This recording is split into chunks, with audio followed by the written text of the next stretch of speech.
So we're going to start, and I'm giving a very warm welcome to everyone.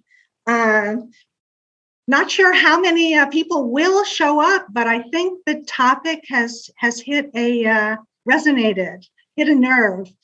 There's about 125 people that have registered for the special event today. And I'm so delighted to be bringing it to you. So I want to introduce myself. My name is Diane Kaufman. I'm coming to you from Portland, Oregon. And I am a poet, artist, child psychiatrist, and I'm the founder director of the Arts Healing Resiliency Center, which is at Mind Matters PC in Hillsboro, Oregon. And this is our inaugural debut of How It Feels, which is part of a monthly special events series through the Arts and Healing Resiliency Center. I'd like to tell you a little bit about what the center is about. The inspired mission of the Arts and Healing Resiliency Center is to honor and practice the caring art of human connection. And through the workshops and special events, and hopefully when COVID is finally abated, we can go back into groups. Here in Oregon, we'll be having in-person workshops and also therapy and mentoring. And the Arts and Healing Resiliency Center is a safe haven for arts expression and self-creation. You might have seen this when you registered on Eventbrite. I'm going to be showing you the full painting, but this is a painting that I had done.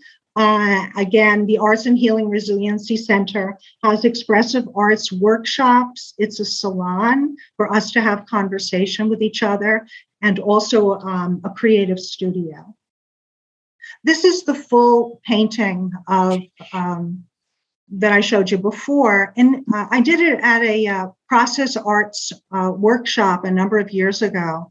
And initially I had called it Bird of Prey, P-R-E-Y, / Bird of Prey, P-R-A-Y.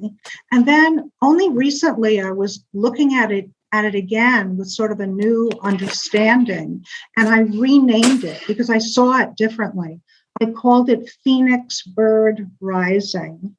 And if you know the myth of the phoenix, it's a beautiful one in the world mythic bird that resurrects itself as a new bird from its own ashes. So my wish for all of us is that we should be the phoenix bird, rising up, renewed, and reborn. Here's a sweet picture of me from when I was a little girl, probably about 7 or 8 years old then. And I'm looking up. Who knew that many decades later, this photo would be used for this purpose, but asking, what does our past, present, and future yearn to create?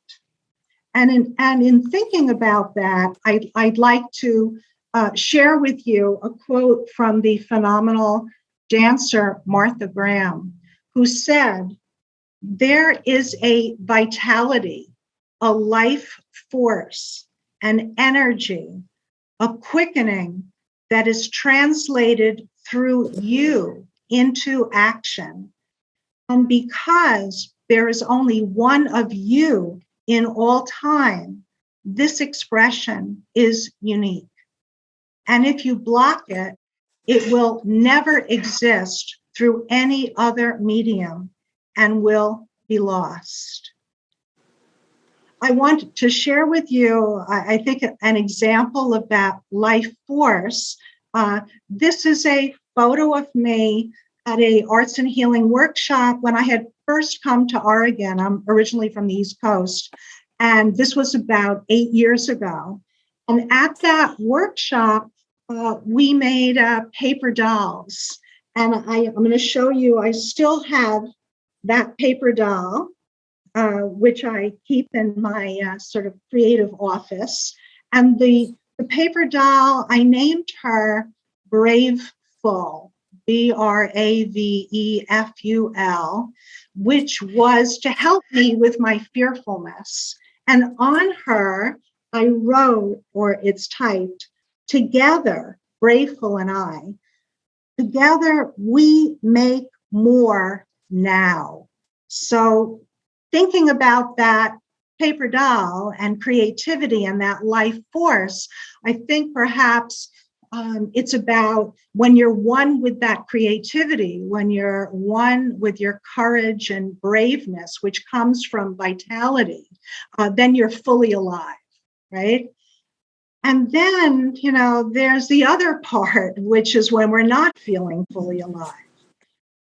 How can we help ourselves and help our loved ones when that life force of vitality wavers to extinction from anxiety, trauma, depression, bipolar disorder, other forms of mental illness, and societal illness, violence, and social injustice? How do we go on? How do we survive? How do we find meaning? And how can we make a contribution? And I want to share on a personal note that I have experienced myself anxiety, traumatic experience, depression, bipolar 2 disorder. When I was in my 20s, I had attempted suicide, and it was so severe. I was at that point medically hospitalized. I could have been psychiatrically admitted, but by that time, when I was stable, I was no longer in an acute state. It would have needed to be voluntary. And back then, when this all happened, I actually was a medical student. And I said to myself, I think partly because of even the more so shame and stigma from 40 years ago, I thought to myself, how could I possibly be a psychiatrist if I ever were admitted to the psych unit? And so I wasn't admitted. I'm interested in the topic of how it feels from a personal point of view, as well as a mental health care provider. But I want to talk about what the how it feels vision is. And that vision is to provide a deep dive, compassionate, and healing look into creativity and mental illness, as shared by those with lived experience, to increase our awareness, increase our hope, and to foster our resilience. So with that introduction, I am so happy to announce our Creativity and Mental Illness, How the Arts Nurture Resilience, with Krispy DeRato, who is a composer, music producer, multi-instrumentalist. I want to let you know how Krispy and I crossed paths. So back in November, I had written a poem on suicide loss. I have experienced suicide loss of family member, friend, patient, and also a mental health colleague. And I had recently joined a Facebook page in support of survivors of suicide loss. And in reading the postings, not only was there the devastation of losing one beloved person, but some of the people posting were also talking about multiple members of their families who had died by suicide. And that inspired me to write a poem, which I thought could be a song. And I called it Wishing You Were Still Here. And I posted it looking for musicians, singers, arrangers, producers to co-create a song from that poem. And Krispy was one of the individuals, one of the artists who responded to that posting. And I want to read what she had sent to me in her submission. She said, in reference to the poem that I wrote, the poem was quite powerful and reminds me of not only my own lost loved ones, but the intense feelings I get with wanting to leave this world myself, as I once struggled with for so long. My entire adolescence was a battle with my mental health in and out of hospitals. And so I am very passionate about topics such as these in my own music. As someone who worked hard to navigate their neurodivergency for many years, music has become my main form of emotional connection to others. So reading this and also listening to some of the music that Krispy shared with me, I wanted to get to know Krispy as an artist and also as a human being, right? And it shouldn't be either one or the other. It's a combination. It ended up that I had chosen someone else for the Wishing You Were Still Here project, but very much was considering Krispy for other projects. And I'm so delighted, and I feel that it's quite auspicious that I can share with you Krispy, who's going to be with us in just a moment, and also share with you that just today I received notice that the Rome, Italy Music Video Awards has honored as an honorable mention the Wishing You Were Here for Best Lyrics. And I just think it's amazing. It's the same day that I'm also having this special event. So at this point, I want to share with you Krispy, and we can start with also Krispy telling us a bit about her own mental health background. I know from what she shared with me, and she'll be telling us more, that the severity of what she was going through began when she was 14 through 24 years old, that there were very many emergency room visits, also some leading to inpatient admissions, AMA from inpatient sites, day treatment, residential treatment.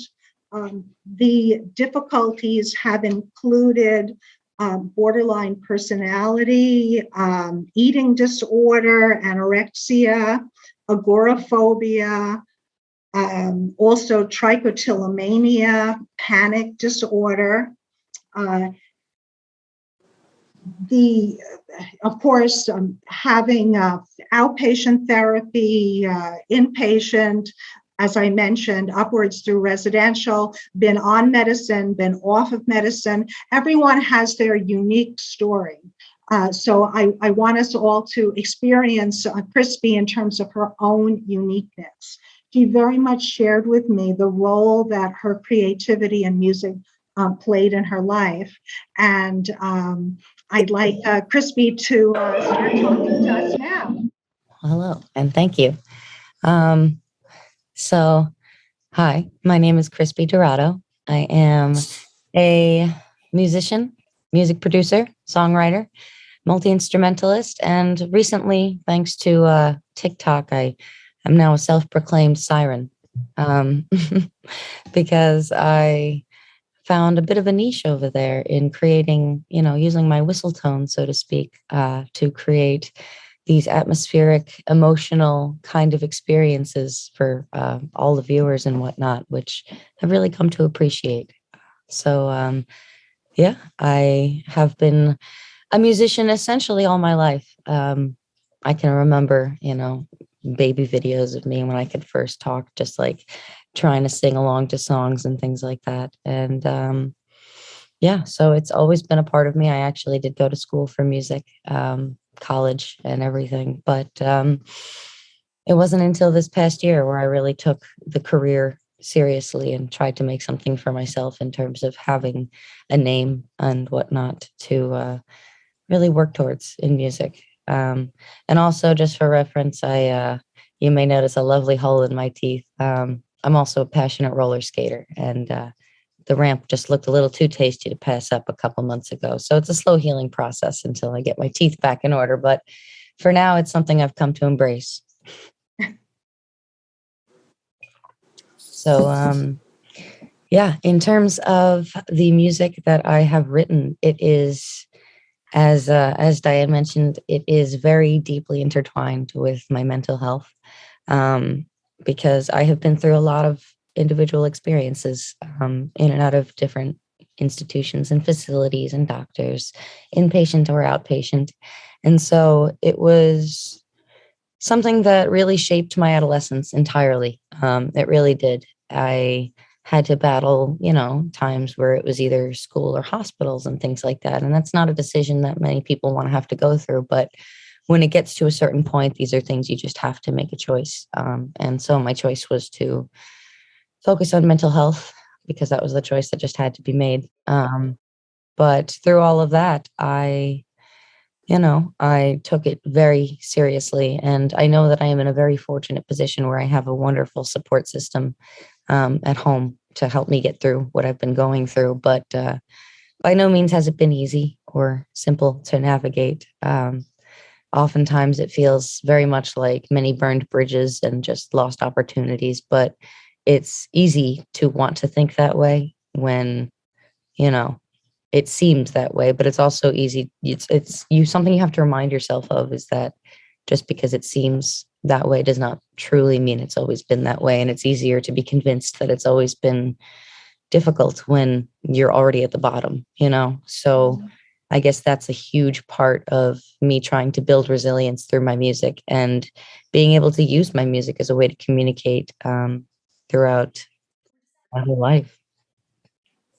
Diane, did you have something? Yeah. I wanted to ask you, could you, for example, in terms of mental health, describe to us intensity of feelings that you've had? For example, let's say having a panic attack. How does that feel for you? In terms of anger or wanting to either hurt oneself, one's body, or even to use it as a form of distraction, although that's not the best way to cut yourself, to distract yourself, not advocating that. But just describe from your own lived experience what some of what we call or what we know of as, quote, mental health difficulties, how that feels, how that manifests. Sure. So having borderline personality disorder has been one of the biggest things, one of the biggest hurdles for me to figure out. And I would say that because just in having borderline, it causes you to feel on such an intense scale and on a scale that you can't see coming, essentially. So, it's like, it's not 0 to 100, it's 0 to 1,000 and through the roof, plus an explosion on top. It's you can't ever predict, in the beginnings. That's where I really struggled, was that my emotions were very erratic and difficult. They were not stable in terms of the fact that I would be easily affected by things. I wouldn't be able to brush things off. And so these things would spiral.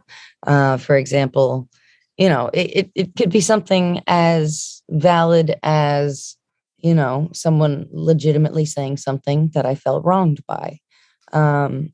However, it was a combination of, yes, people may say things that don't sit right with me, but it's also, I think, a certain sense of my own responsibility to recognize how these things make me feel how to, if these situations can't be avoided, how can I just not allow my emotions to immediately get the best of me and rather sit back, remove myself from a situation and think, logically through it before I proceed to act and speak. It led to a lot of bridges I felt that were burned back in the day, in terms of like high school and whatnot, and even into college, where it wasn't necessarily that, I ever wanted to be vindictive and go out of my way to hurt people. But what I felt like was a big fear of abandonment in me, which is very prominent in those with BPD, in that I very much struggled to have a sense of self. So, when I don't have a sense of self, it just made it very difficult for me to really associate with anybody and really connect with people as I needed to. And so, that compounded on top of the fact that I'm afraid that I don't want anything to go poorly because I won't be able to handle it if it does, I would tend to retreat anyway. So it led to a very long period of my life where I just became very socially isolated. And that was very difficult to handle. Because again, I think nowadays the support systems that I've built up are some of the most important parts of my recovery. But when it comes to things like panic attacks specifically, so I have struggled with agoraphobia now since 2017, on and off. But at times it has left me housebound for months, with the exception of my parents dragging me out to a doctor's appointment or something like that.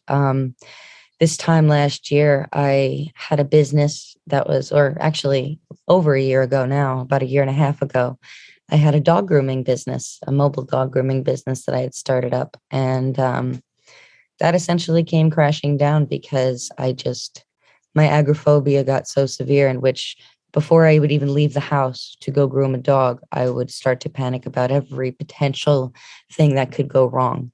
And these panic attacks wouldn't just manifest in the form of just, heavy breathing and heart racing. And, they would manifest, they started out that way, at the beginnings, but over years and years of having this, it was, people would look at me and they would say, "Are you having a seizure?"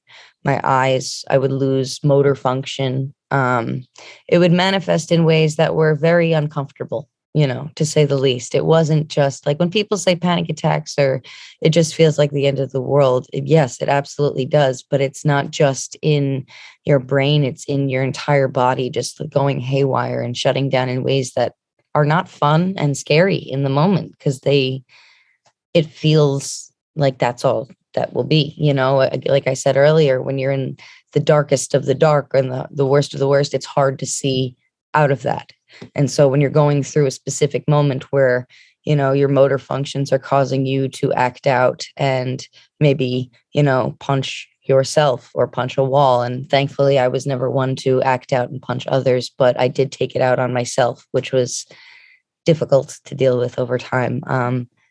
Self-injury is not something that I took very lightly and still don't to this day. And I'm proudly, have done a lot of work with my therapists over the years to mitigate my coping mechanisms to be less harmful to me. And that's something that I had to work on. It's not like you can just expect to replace something that you relied on for so long, but over time, it's a matter of really being resilient and working at it, because your brain can be rewired. It just won't happen overnight. It requires a lot of work for me to go from wanting to default to these very intense coping mechanisms that were harmful and could potentially land me in a hospital, which was never going to be helpful in the end. But it's hard to see that in the moment, so you see that as your way out.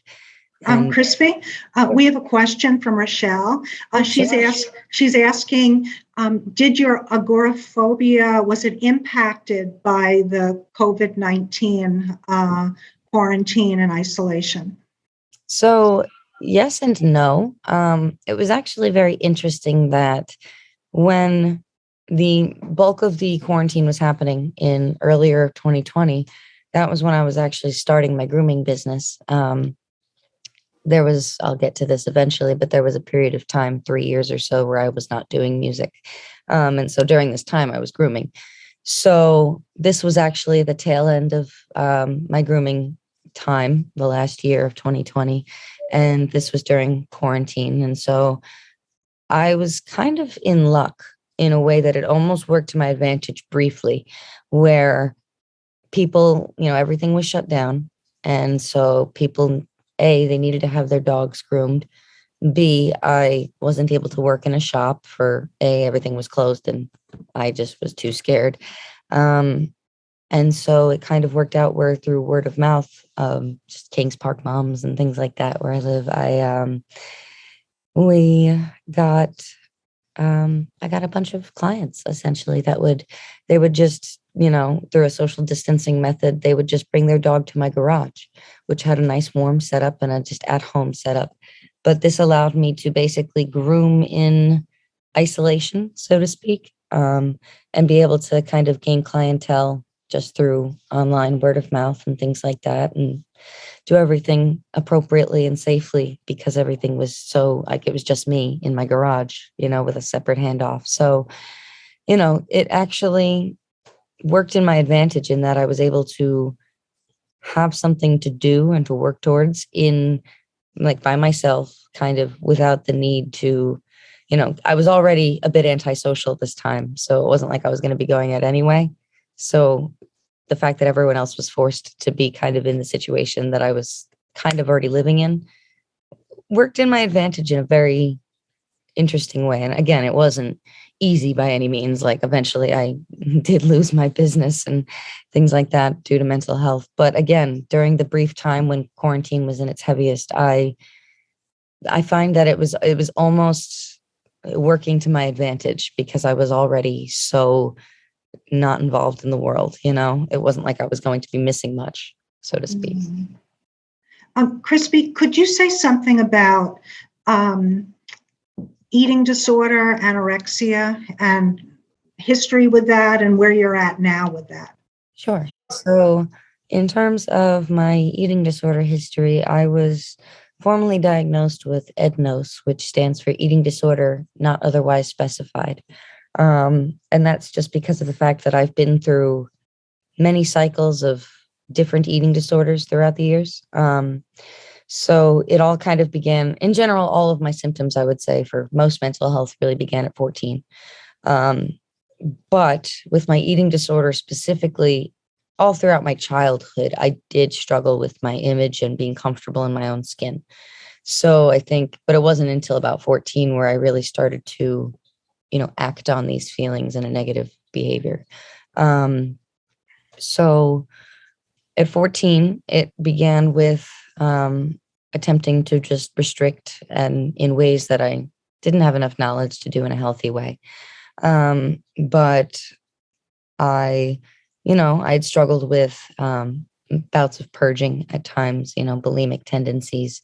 I had struggled with a lot of restriction throughout high school and whatnot. But then it was actually in college where also, mind you, I almost forgot to mention medication throughout high school also caused me to struggle with binging towards the end of high school. So I'd gone through a little bit of everything already kind of at that point. But then in college, I started bodybuilding because that's always been a passion of mine. And so I took it on for myself and I was really into fitness. And so unfortunately, as somebody with a bit of a all or nothing attitude, I took it to the extreme to the point where I would have a panic attack if I didn't eat exactly to the gram every day. And that's not sustainable either. So, the fixation became a bit too unhealthy in terms like on the fixation on being healthy became unhealthy, essentially. People call that orthorexia. I'm not so sure how common that term is, but just, that fixation was not good for me. And then after that, I ended up kind of rebounding and binging heavily, putting on weight to the point where I was just over 200 pounds. after being, a fit 140, 130-pound bodybuilder. So, it was quite the change for a short couple of months. And then as of recently, I've kind of been, leveling out, struggling on and off with, more restrictive habits. But for the most part, in recent months, things have been pretty leveled out. So essentially, I've been up and down through the ringer in Wow. every way, shape, and form. I've had it all with the eating disorders. Yeah.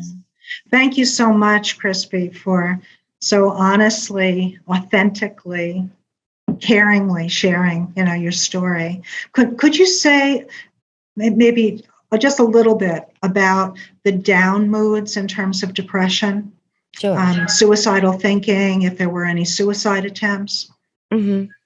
So, as somebody with borderline, suicidal ideation is something that many of us struggle with, which is no joke. It leads to a lot of impulsivity, impulsive actions in terms of self-harm and things like that, which I dealt with for a long time. And I mean, for me personally, I found that suicidal ideation and or impulsivity was more closely tied to the impulsiveness of BPD than it was the depression, which again, I suffered with through BPD. It's a little different when you have BPD to have depression than it is to just have depression by itself. But regardless, for me, depression has really manifested in situations where I have no sense of self. And this sense of self leads me to a point where I feel like I'm going through motions, and that something that I can very much relate to that a friend of mine actually said recently was about just kind of going through the motions in the hopes that it will get better kind of thing. And that was the mentality that I felt like I would be in when I was very much in a depressive episode, is that nothing that I did mattered. Like logically, I could look at all these accomplishments, but they wouldn't have any meaning. And that emptiness would just eat away at me, and it's not to say that I was particularly productive. It's not like I was as productive as I was when I was feeling good, but I couldn't even look back at past accomplishments and be like, well, look how far you truly have come, even if you're going through a slump now. And, sometimes productivity would completely come to a screeching halt when I felt so empty. What's the point of working on something if I'm not going to get anything out of it? And so these were things that I did have to push through. But I think one of the best ways to push through it is just to, as cliche as it is, the fake it till you make it is kind of works. It worked for me sometimes in bodybuilding, and it works for me in terms of music and creativity and just getting through my days and emotional regulation. In that sometimes the hardest part of getting started is just to get started. And as empty as it may feel, even when you do get started, and maybe it won't bring you anything in the immediate future, but just the fact that you are able to get yourself to accomplish a task that doesn't feel like there'll be much there, that in and of itself is, I think, an accomplishment, and, that was a big thing for me to be able to push through these depressive episodes. And another thing is also just the fact to know that everything comes in waves. We cannot, it's not realistic to, like, they may be some longer, some shorter, but they're like every emotion and everything that we go through comes in waves. So sometimes that fake it till you make it is just until, something shifts either in you or externally that allows you to be in a better headspace. But I think a big part of it is just the resiliency of just pushing through, as much as it might seem and feel futile in that time. Krispy, from your experiences, what do you think has been helpful or not helpful in like family members or friends speaking to you when you've been distressed? So when in doubt, whenever anyone tries to minimize what you're stressed about, never helps. It could be a very silly thing that I'm stressed about. It could literally be, looking back, something as goofy as someone that I barely know made a comment and it's bothering me. Like, in reality, who are they? A stranger on the internet to truly affect who I am. But sometimes, it would get the best of me. And I don't know. It was just for them to just say, like, don't worry about it. It's not that big of a deal. Or like, stop, just calm down. What is that ever going to do? Because in the moment, I'm not in a headspace to be able to just be like, oh yeah, all right, you're right. Like I'm not in when I'm in a distressed mode, I think it's just very important for me and the people around me to recognize that I am in a state of distress. Like my, so that being said, like when you're in a state of distress, it's very difficult, if not impossible, to have a sense of empathy, compassion, connection, really think with a sound, logical head. So when people are telling you these things that in their brain sound so simple, so logical, it's just not going to click. It's only going to cause more of that, I think, in the long run. And so I think instead of people trying to minimize and make people's, things feel like they aren't important, I think the most important thing is just to listen and to recognize that what they're going through is valid and that they might not be looking for advice is also important. And I'm guilty of that in the past as well, is sometimes thinking that when somebody is venting or going through something that they're looking for advice, when in reality, they need nothing more than just somebody to listen and to validate what they're going through. And I think that's a big, big thing for me, is just to not invalidate by minimizing, by ignoring, by neglecting, by trying to push on, just anytime in any way that I felt invalidated, that never helped. And what advice would you give from your experiences, let's say to a mental health provider, two or three things that you think are important in terms of a mental health provider being with someone, who's in distress? Someone specifically in distress. So my therapist personally, one of my therapists, I really actually do like this one thing that they always reference. If I bring it up and they're here now, they might laugh, but it's the polyvagal states. It's the 3 states of emotion. So, on the top, you have rest, digest, you have freeze, collapse, or you have rest, digest, you have fight or flight, and you have freeze, collapse. And essentially being up here means that you are emotionally sound, you are stable, you are comfortable, you are able to communicate openly with others. Fight or flight basically means that, something is causing you anxiety, something causes you to want to fight, to fight back, to whatever, get defensive. And then freeze. Oh, thank you for the hand tattoos. I just saw a little something coming in. And then the freeze collapse is essentially just a complete closed off emotional sense of, I don't want to do this. I don't have the energy, the time, the anything, just a sense of defeat almost in an emotional sense. And when I'm going through something that is very emotionally charged and I am in distress, I've actually found it really, really helpful for my therapist to literally bring me back to my body, because sometimes that's not easy for me to do myself. And over time, I've gotten better at that. But to quite literally in the moment, like say, you are in like one of these two down here, like I don't know. It's just for my therapist to quite literally just tell me, like, biologically everything that you were going through. It's like biologically validating what I'm going through. Mm-hmm. So with that, it's like what I'm going through is a natural human response to something, and for her to just essentially tell me that and just point out these obvious facts about what my body is going through, it kind of just causes me to focus on that rather than what emotions are causing me to be that way. I think the focus on that mind-body connection has been a really big help in terms of just bringing me to a better place.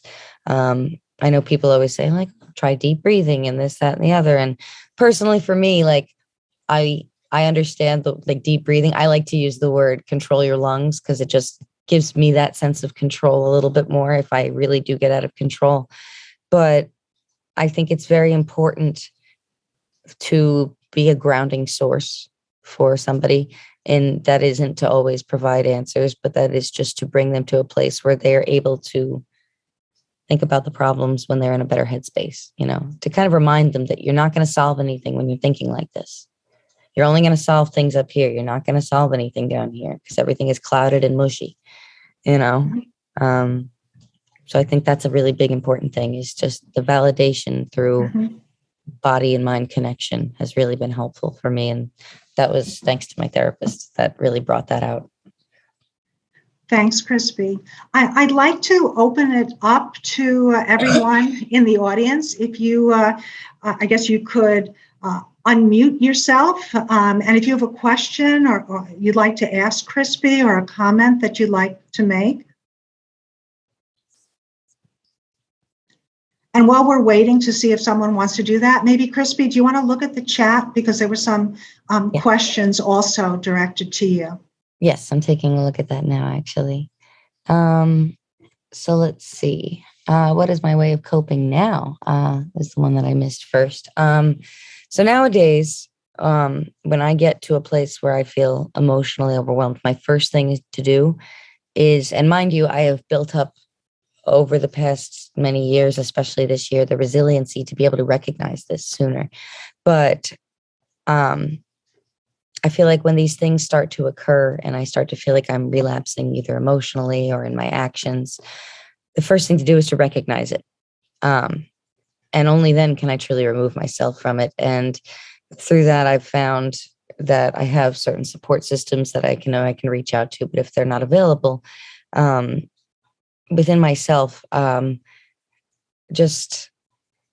found little small things in my body, literally like ticking style things that I have found are ways to help me bring myself back to my body. I have worked with an acupuncturist for the past couple of months that has taught me some various small tapping techniques, and I'm working on applying those. But even before I started working on more conventional, techniques in terms of coping, back when things were very intense, I would even go so far as to just splash immensely cold water on my face and force myself, like, to shock myself out of a panic. I have since obviously music is the biggest distraction that I have ever found, which I'll be getting into. But, essentially the biggest thing for me is recognizing what ultimately causes these moments of spiraling. And for me personally, a lot of it had to do with this strong, I guess you could say, existentialism around a lack of self and just a lack of an ability to, what I felt like at the time, function normally, in society, is what it felt like to me when I was hiding away. And obviously that's not the case now, but finding that sense of self through hobbies like roller skating and music and just, things like that. And just, those are really the things that I found to just distract myself and remove myself. And again, it's only been through years and years of work on recognizing the early signs of spiraling, like the early signs of these intrusive thoughts. When I recognize what those are is when it's easier for them to fight it off, which took a long time. But let's see what else here. Apologies if it's slightly off topic. Do you have an experience or some of these difficulty in finding an outlet? In finding an outlet in general. So for me personally, music has always been there for me.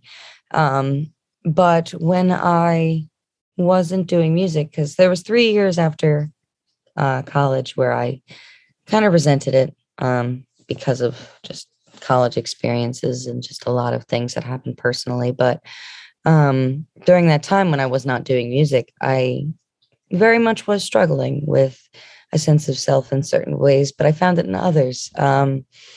In that, I loved animals. I loved doing hair. And so I started to become a dog groomer.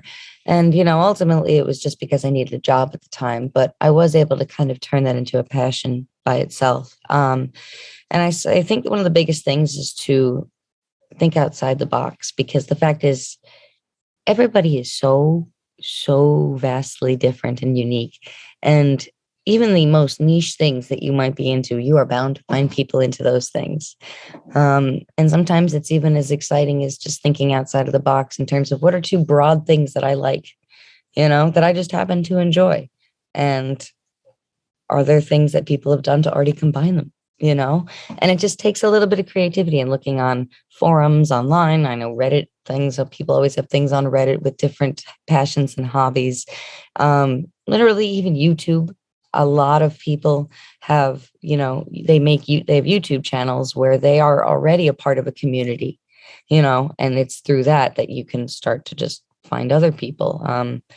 It's just a matter of thinking outside of the box, being open to different things, and acknowledging that the things that you've enjoyed in the past, like even if you haven't found ways to inherently be passionate other than just by like consuming it, maybe you just enjoy the sound of music, but you don't want to make it or something, there are outlets for everybody in every facet of what everyone likes to do. So I think it's just a matter of thinking outside of the box, and reaching out through different communities, especially online, because online is honestly a really good place to just start and look. A couple more things here. Let's see. Thank you guys all very so much. Let's see. I enjoyed. Oh, thank you for listening to my music as well. Self-harming can be eating disorders, drug addictions, hurting your own skin, feeling isolated in your own world, your own mind. So important to reach out. Oh, thank you for saying I am brave as well. That's the other thing is when it comes to self-harm, there are so many facets of self-harm. And I think it just comes to, obviously, there are generalized things that aren't good for nobody, but you also have to be important and honest with yourself, like are specific things not serving you as well. And it may serve somebody else, but not you. And that's something I think that comes with being honest with yourself about. Med switches and struggles with that. Many. I have a front to back list of all the medications I've essentially been on, with all the fun side effects I've had to deal with. For me personally, it's not something that particularly worked for me. And that I think that has to do with the fact that one of my biggest issues is my personality disorder, which oftentimes is more of a therapeutic based treatment.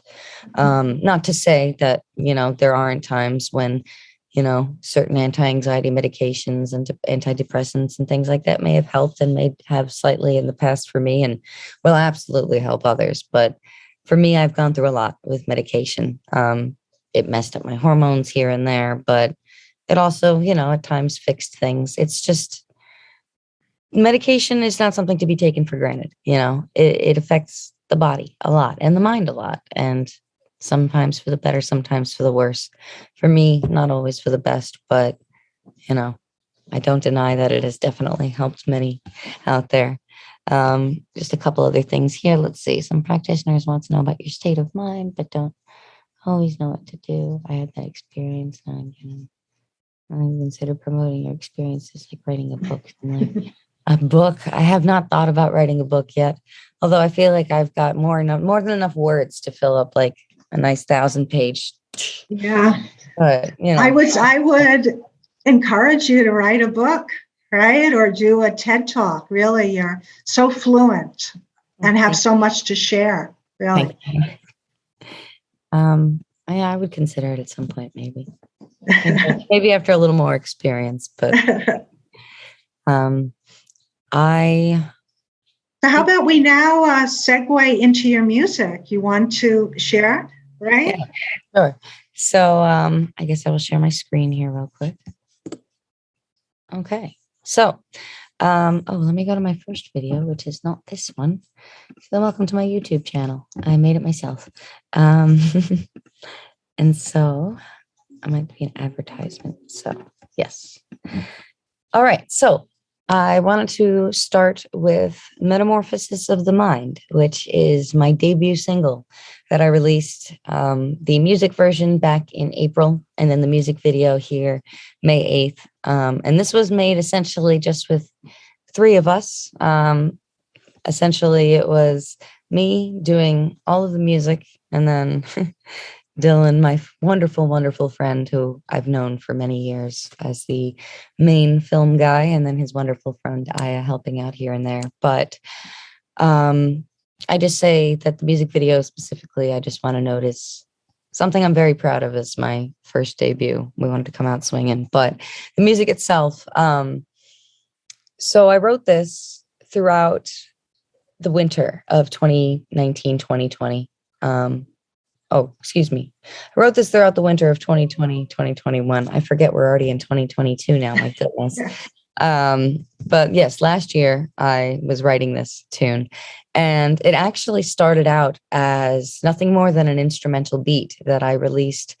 Not even released. It was a sample for just like an Instagram thing on my old account where I was just like, I'm broke and sad about it, so I'm going to write a beat. And it was like this silly little goofy thing that I had made. But I was like, this kind of has potential. So I started messing around with it and ended up making lyrics and singing and recording again. And I was like, this is something I think worth releasing. And it was all during this time that I was brainstorming, the music career in general. But in terms of the lyrics for this tune, I actually came up with Metamorphosis of the Mind first, the title, which is not actually in the song at all.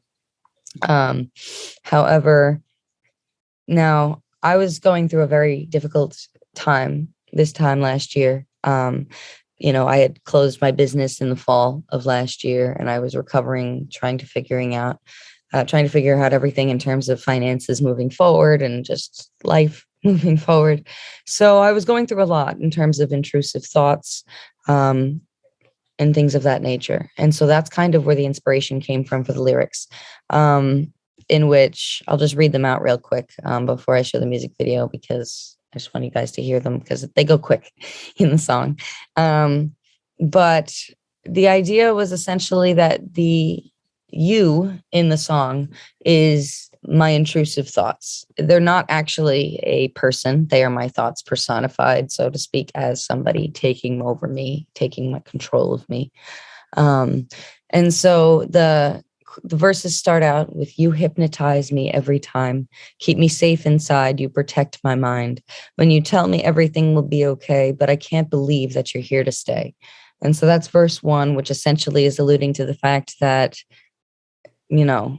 in my mind, I was leading myself to believe that these intrusive thoughts were in fact real. They were my reality, and I believed that they were safe. And so I stayed inside and I stayed with my thoughts. And essentially going into the chorus, which I was very proud of this here. It's actually a loop, which is kind of supposed to just allude to the fact that it felt never ending at the time.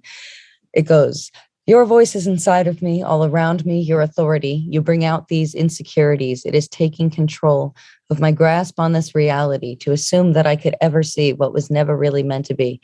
I was blinded by comfort in your voice is inside of me, all around me, your authority. And it would just continue the cycle like that. So yeah, the idea was essentially just me finding comfort in these intrusive thoughts, believing that they are in fact keeping me safe and in a place where this is just my reality, when in fact I was not living my truth. I was not happy. I was not, truly safe and comfortable, even in my own mind. And yet I was led to believe that over many years of fighting. And then just going into verse 2, it just continued with, I scrutinize my every flaw to conceal your guise, one that I never saw. Now I'm left here searching for another way to escape these emotions. They're taking me over. I can't even try to protect my mind. And then that would go into a whistle tone that is supposed to kind of allude to just kind of yelling into the void, kind of just this scream for help, so to speak. And then it continues with the chorus one last time. So yeah, the lyrics are very intense, but they really are quite an open reflection of just the intrusive thoughts that I was going through at that time and how they kept me housebound for a very long time. They kept me afraid of the world, afraid to communicate. And yet that's what I believed was a safe space, which was a ruse, so to speak. So I'm going to play this now, I suppose. And the music video, again, is essentially telling the visual representation exactly of the lyrics. I'm also just going to get a drink while this plays, but I have nothing here. So enjoy. And this, yeah, I'll just get it going here. Let me know if the volume is good as well, please, before I walk off.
So that is Metamorphosis of the Mind. That was the debut.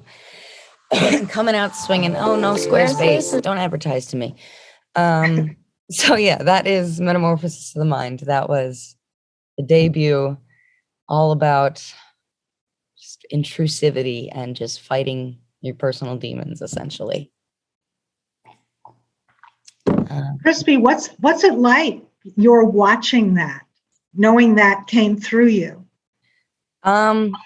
Looking back now, I'm just really proud of it, honestly, because that's the thing is like, I feel like music is nothing more than, well, it's a lot more than, but it is a snapshot, of your life in that moment. And so looking back at that, it's like, not only am I proud of the product, given just how little of a team and budget we had, and the fact that, that second half, just the ending chorus with all the stop motion, like that 3 seconds where I'm flying in the air, that took us an hour and 15 minutes of me just laying in one spot on a hardwood floor, not able to move. Like I couldn't even adjust where my shoulder was cramping after 20 minutes. And he would adjust every finger, every ruffle of my hair, everything of the coat for an hour and a half, like almost. It was a lot of work. And so looking back at that, like, I'm just proud of it, about how not only it represents me, but also just it represents where I was at that time and how far I've come since. Let me just check the chat real quick, and then I'll go on to the next one as well after this. But yes, in terms of enjoying the process, as much work as it was, I loved it, because this was also kind of how I learned how to roller skate. I started that was my first pair of skates, and I really learned by sweeping up the psych center. That's an abandoned psych center, by the way, in my town, that we filmed in, which was even more fitting. So, I kind of learned by sweeping that place up, and it was a lot of fun. So, yeah, it feels just very empowering to look back on, to listen to, and all of that as well. But moving forward, I want to segue into the second song of the music video, Crisp Cinematic Universe, I like to call it. There might be an advertisement. So there isn't. So Faye is song number 2 in the release lineup. And this one was done with nothing more than me on a longboard and a nice dress, and my friend who I gave my camera attached to this very camera gimbal. And I said, follow me. So, even less of a budget than the last one. But again, it's just more about the creative process, I think, than anything. And so the song itself, I think the lyrics are on this. And if they're not, yes, they are. So Faye was the second song in the Crispy lineup. And essentially, this was my letting go anthem, so to speak. Whereas Metamorphosis of the Mind was all about, being trapped by these intrusive thoughts that I just did not think I was going to be able to escape for a while. And, Faye was written not long after. And mind you, the instrumental itself was over a year old and went through many alterations of trusting the process before it even got to what it is. But, it was really about just letting go of the fact that I wasn't happy with myself and the way that I had led my mind to just kind of, play victim to every difficult thing I had gone through. And not to say that those things weren't rightfully valid and difficult, but, it's up to me ultimately to take personal responsibility. I think my biggest thing that I wrote at the time was that I have every ability to take back my power. And that's just essentially that's what this song ended up becoming. So the lyrics themselves, I thought was very exciting, very smart. Whereas Metamorphosis of the Mind, with butterflies being kind of a part of the theme of the title, I wanted to continue that with Faye. So I said, I could use a little help. I've got these butterflies inside of me unwillingly. Is anybody there to remind me why they always take air? These wings inside of me tell me all I need to know. Why I'm so suddenly ready to let go, because there's only room to grow.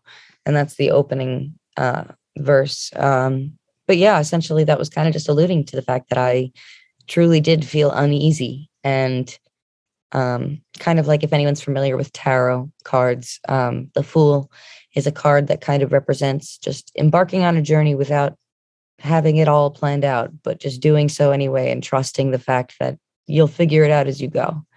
And that's kind of where this song came in. And so as the beat kind of opens up and everything, it just says, I remember all the things I wanted to hear when I didn't have the words. So I fill these veins with the sunshine and the California haze. The future holds better days. And then the chorus is nothing more than float away. And continuing on, it just says, the ground and everything below me, it feels so far away. High a line, open skyline tells me I'm fine. Everything will be okay. And it continues with the final chorus, excuse me.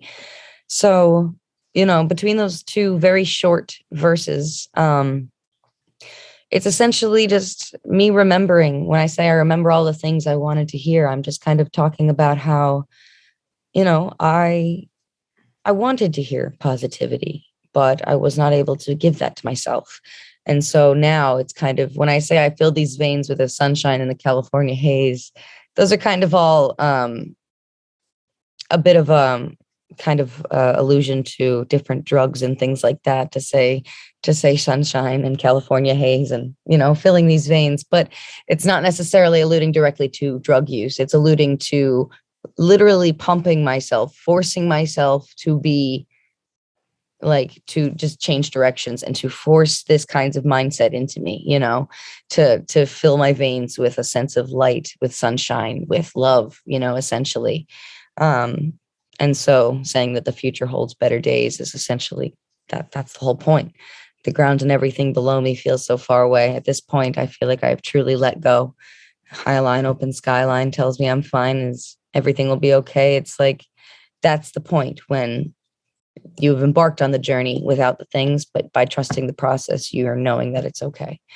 And so that being said, the music video also, just as a small side note, was filmed on the trails just outside of the psych center where we filmed the first one. So I quite literally ended up floating away and broke 3 of the walls that I was trapped in at the end of the last. So here we are. Here's Faye.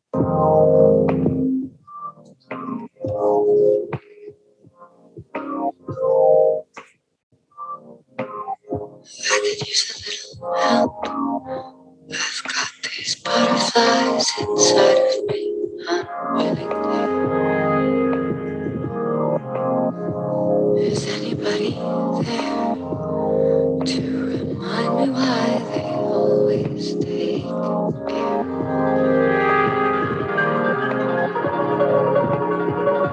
There's these things inside of me. Tell me all I need to know.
that one's Faye. So yeah, they run quite parallel in the fact that different styles for sure, but similar kind of continuous storyline and meaning.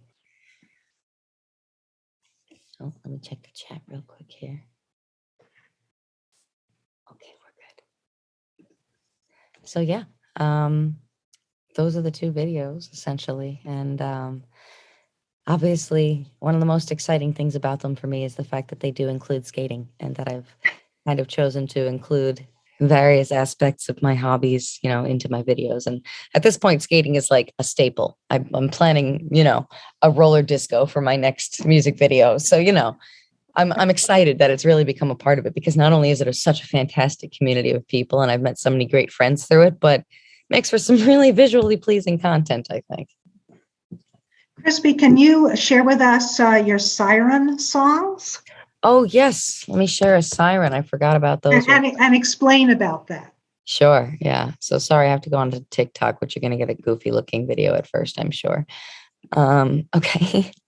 So my Siren Songs, essentially, this started in probably June. And I was basically, I started doing those whistle tones that you heard in both of those songs, the higher pitched voices that sound very just siren-esque in a way. They kind of resonated with a lot of the folks over on TikTok, it seemed.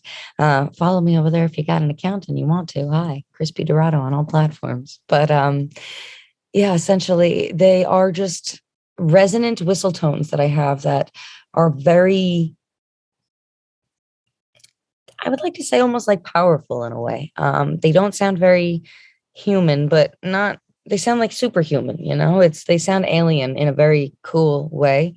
And I feel like I've gotten a lot of responses from people just kind of opening up about how they have gotten a lot of not just goosebumps, but like tears, emotions, memories, the best sleep they've ever had, things like that, that I just was like, this is something worth tapping into. And so, between the originals, I've also kind of started creating things like this. Let me just find a good example of all right. So for example, I have to go all the way down to find the right one. Actually, yes, I do. I'm sorry. The pinned videos don't exist. So yeah, this is all these things, me sitting in front of the camera here, and me just doing them. This was me doing the Titanic theme song. So excuse me in advance if it's a little bit loud. I'll turn it down immediately. Is that loud? Is that like horribly loud in that split second? Try it again. Hold on. I got to make it smaller because it's, let me just turn it down here.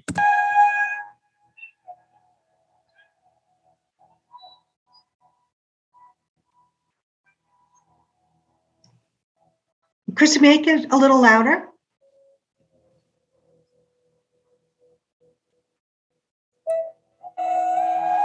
That's good. Oh, sorry. Oh, there we go.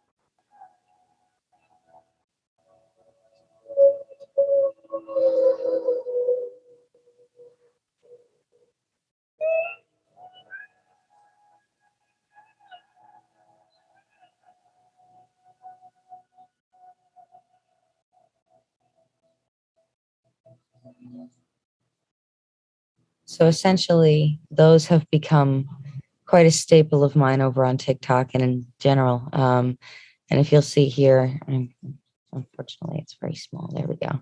You'll see, like, if I were to just even quickly scrolling through the comments, people talking about how like anxiety It solves them, their dogs. It's peaceful to them. It reminds me of, family members, making them cry.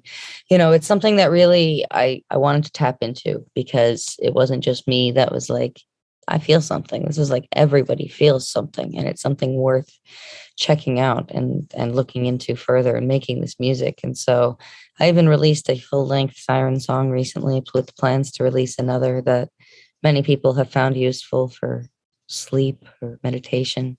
And now with Siren Songs, the plan is to hopefully, in the near future, release my own genre called Siren Core, so to speak, which would just be combining kind of my already existent style with more of a cinematic siren style.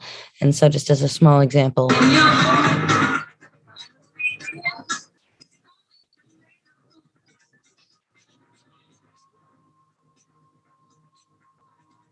Not really hearing it.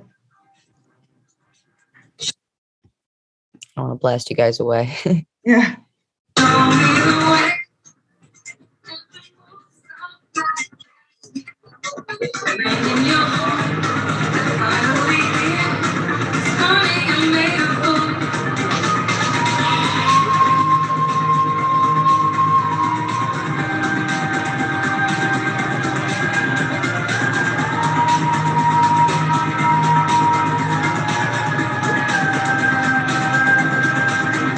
So if that kind of came through at all, that's basically the idea. And if you at least heard the beat, you understand that it's basically sirens on top of a beat, just like that. And I performed that at my most recent show to have a go. Krispy, could you tell us something about when you were younger, you would imagine, have like an imaginary scene and you would score it in your head? Oh, yes. So film scoring was kind of my first and foremost passion as a musician and as a composer. And I'm very much hoping soon that that could be a reality. But in the meantime, ever since I was in middle school and high school, one of my main ways of learning how to compose was to create imaginary scenes in my head. These movies did not exist. They were fantastical in my mind. A scene, a setting, something, the characters even. And I would just visualize and kind of conceptualize for myself. And it was through that I actually ended up like writing a lot of my earlier orchestral and more cinematic stuff, because I would just basically score it. I would visualize a movie, and it just as a movie needs music behind it, I would just write the music to these non-existent films. Not to say they were fully fledged films, but Yeah.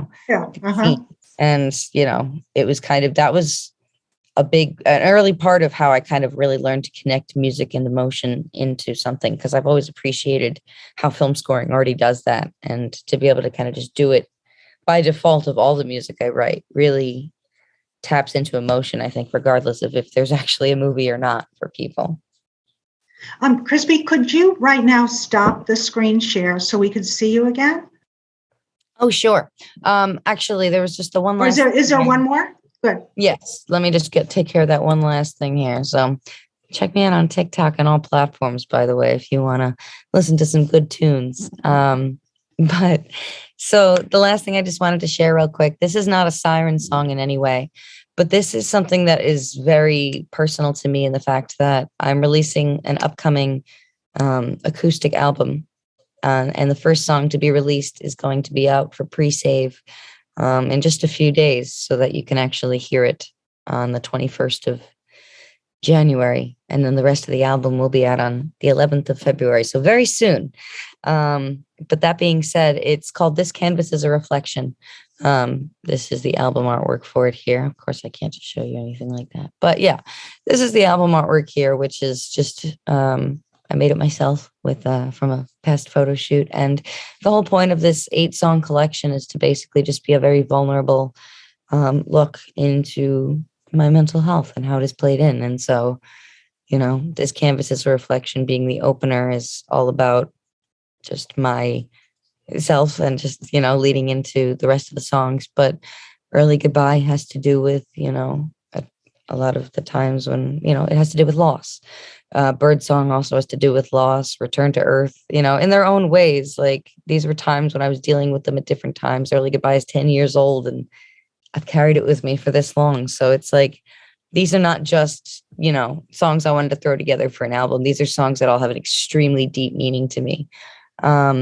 So This Is Panic I wanted to share, which is a short tidbit, is something I wrote about 2 years ago now, in which I was very much I wanted to write a song literally about having a panic attack and just these end of the world feelings and just personifying that through music. So here we are.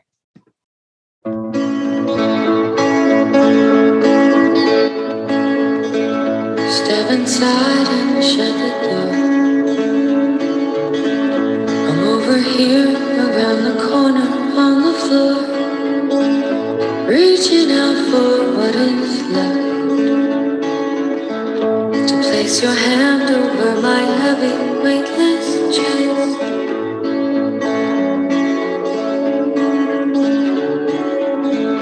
I'm digging deep to find the words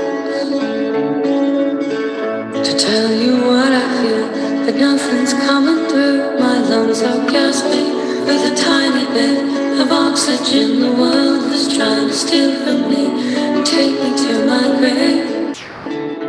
But I'll fight it till the end, 'cause I know the world ain't black and white. It's all the shades of every hint of gray. I know it seems I can't sit still, but in reality, I'm frozen to the core. My hands are shaking, eyes are crying, mind is wandering left and right, but my body seems to just want to sit tight. I'm evolving by the minute, but my mind has reached its limit. I'm not sure I'll make it through this one tonight.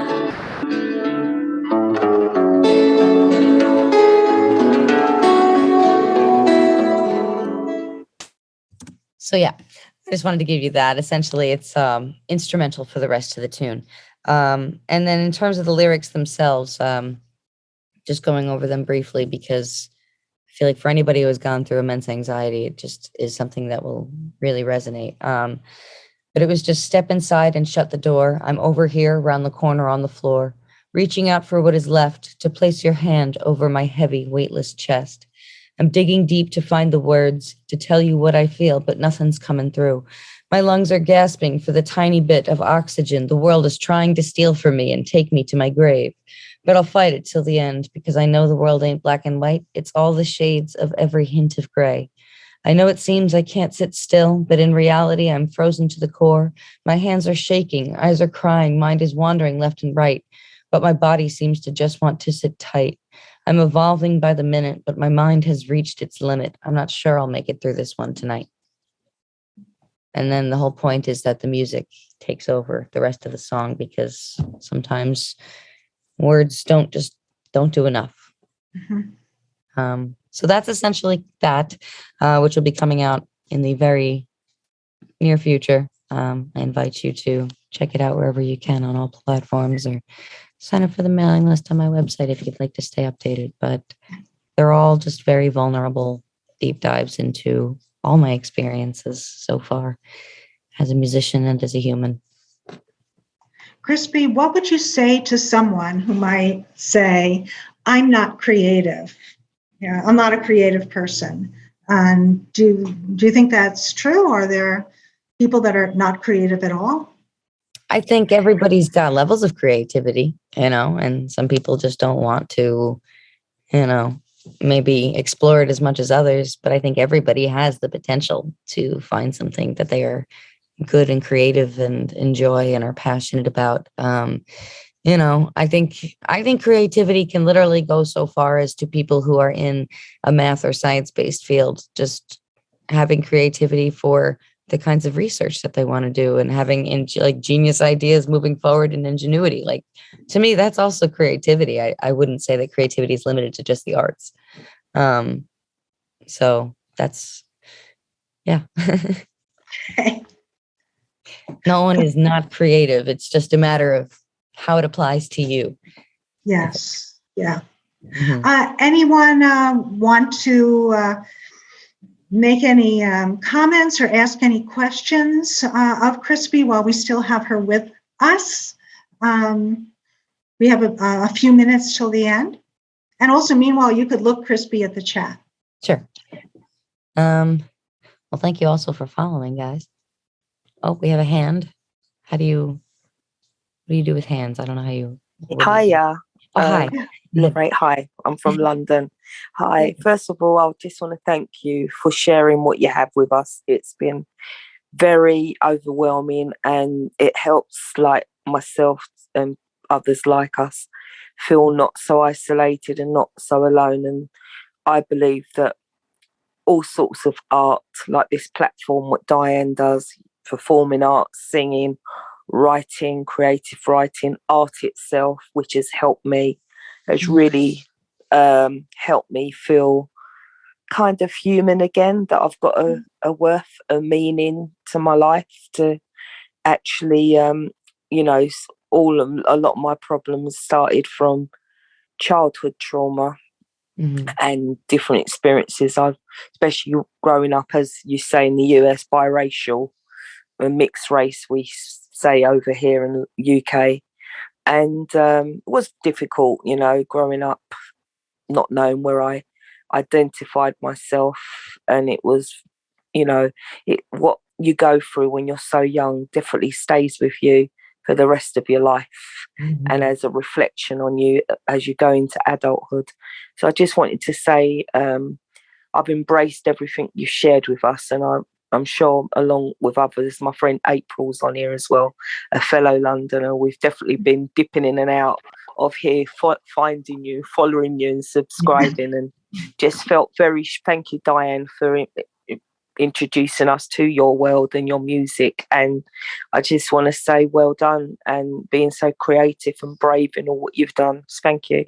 Oh, well, thank you so very much for your kind words and your support as well. I'd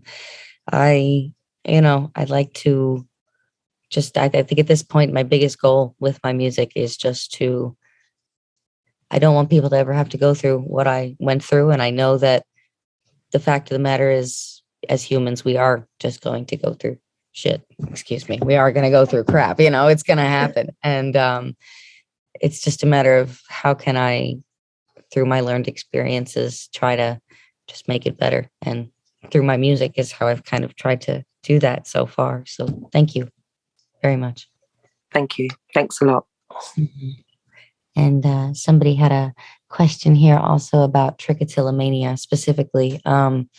I had actually shaved my head a couple times back in high school because I had pulled out so much that I had bald spots. But I feel like at first it was definitely a little bit difficult to adjust to, because also as a, high school teenager with already a struggling sense of identity, what do you do where you just shaved off your head and now everyone looks at you like the bald girl?